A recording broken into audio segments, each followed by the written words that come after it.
Hello, English Journal readers. Welcome to our June Ask Kimberly. This month, our reader says, I have several hard-working subordinates that I just don't get along with very well. How can I manage them? Well, this is not a surprise. There are about 7 billion people on the planet, and I don't get along with all of them. I wouldn't be surprised if you don't get along with all 7 billion people either. Now, it's a fact that we human beings, we tend to like people who are similar to us.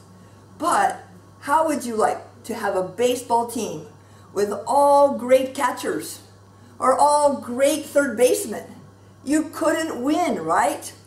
Business is a team sport, and we need a diverse team. There's lots of research that has proven the more diverse teams have more revenue, more profit, more innovation, and more success. The problem is different sometimes feels wrong. So different isn't wrong. So let's just see if your colleagues are wrong or just different from you.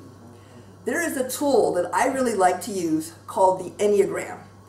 This is a challenge in so many companies that some companies ask every employee to take some kind of personality tool or style self-assessment like the Enneagram, sometimes Myers-Briggs or DISC, but I like the Enneagram because it's easy to understand and it allows us to change our behaviors and to create a bigger toolkit for ourselves and helps us understand other people better.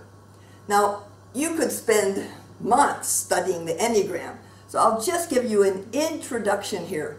But please research more to see if this tool can help you get along with your subordinates or at least appreciate their differences. The Enneagram talks about 9 strategies that people use to get work done. Each strategy is useful, like a tool in a toolbox, but you don't want to use a screwdriver when you need a hammer. So the more tools you have, the more capable you are. Unfortunately, we tend to like using one of the tools or 2 of the tools most of the time. The 9 tools. First one, perfection. Perfectionists are wonderful. If I'm having heart surgery, I hope I get a perfectionist heart doctor. But there are some situations where too much detail is a disadvantage and the fear of mistakes prevents people from even acting. Another strategy is called the connector, building relationships. Very friendly, very focused on building a good environment for the team. Unfortunately, sometimes they can become resentful or possessive or focus on relationships and forget about results.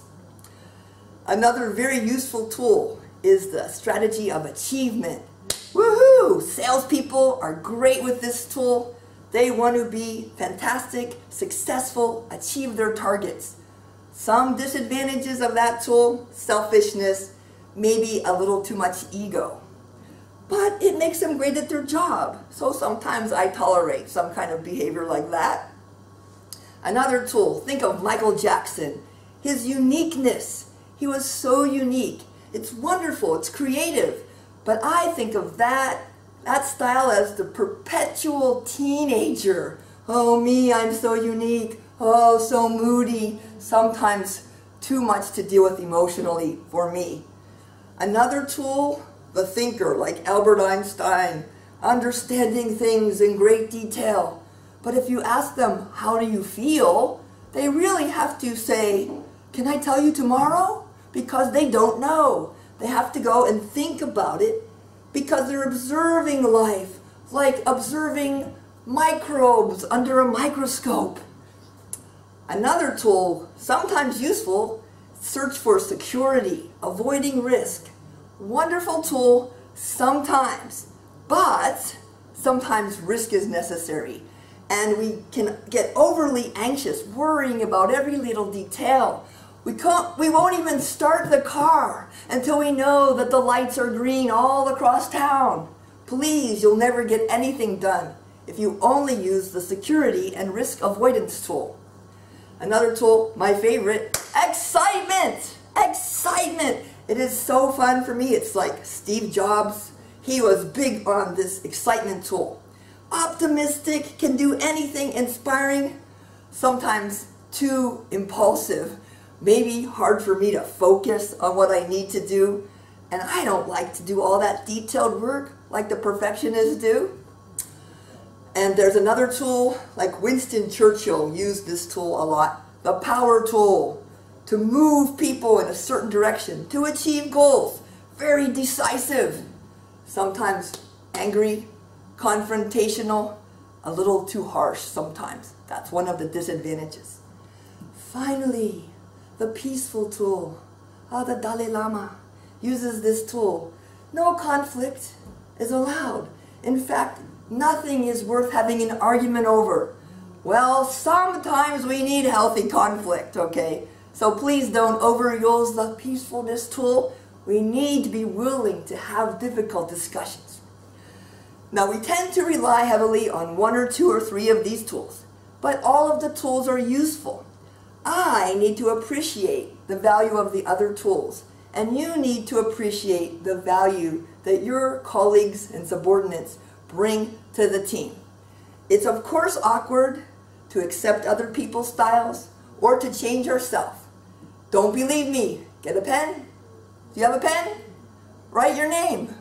Sign it like you're signing a credit card. It's pretty easy and fast. Great results. Now, put the pen in the other hand.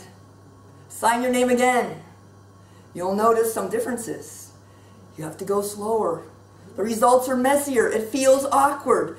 That's how it feels when you start to use different approaches to getting work done. That's how it feels when you accept other people on your team with different ways of getting work done. It's not wrong, but it feels wrong. So accept their differences, embrace them, appreciate them, and then manage them like you would any other employee, with respect and appreciation and commitment to being the best leader you possibly can to help them contribute their best to the team. Have a great month. Talk to you next.